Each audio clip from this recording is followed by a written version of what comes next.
Trenin hızlanması vakit alıyor. Bi werîsên bi xwe vegiredan 33 ton şîmendîfera giran kişandin. Li Tirkiye yekem pêşbaziya kişandina şîmendîfereyan jî Tirênê li Stenbolê hate lidarxistin. Di pêşbaziyê de ku ji hêla şaredariya bajarê Stenbolê ve hate sazkirin, pêşî kom bi kom çend tîmên ji hev cuda beşdar bûn. Di nav wan koman de du werzîşwanên jin ji cî girt û hewl dan tirêna giran bibin ciyê dawiyê. Zor oldu, çok iyi ama. Zehmet bû lê gelek baş bû kêfa min hat. Cara ewil ez beşdar dibim. Ji vir şûn de ez ê her sal beşdar bibim. Gelek xweş bû. Ya bu kadar kolay şey beklemiyorduk zor. من نتزانێ ev qas girantir bûbûye. Lê kelecan û hêzeke xweş li me peyda kir. Ev têrî me kir. Katıldık.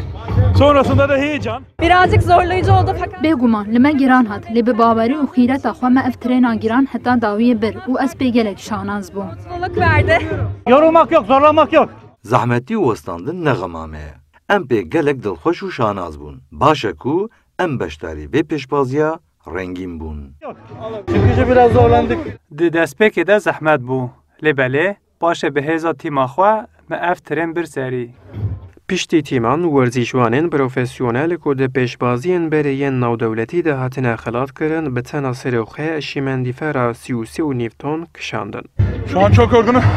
Her çıkas ez pê westiya bim jî lê ji bo pêşbaziyekî wiha ez gelek kêfxweşim. Li Tirkiyeyê werzişên bi vîya wê zêde nayên kirin. Hêvîdarim zêdetir bên kirin.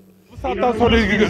Di nav tîman de tîmaxeta Kabataş û Bacılar bû yekem. Ji werzîşwanên ku bi tena serê xwe ketin pêşbaziyê Bora Güner bû yekem, kesên bi ser ketin bi kupa û belgeyekê hatin xelat kirin. Ercanda, Kurdistan 24, Stenbol. En başarılı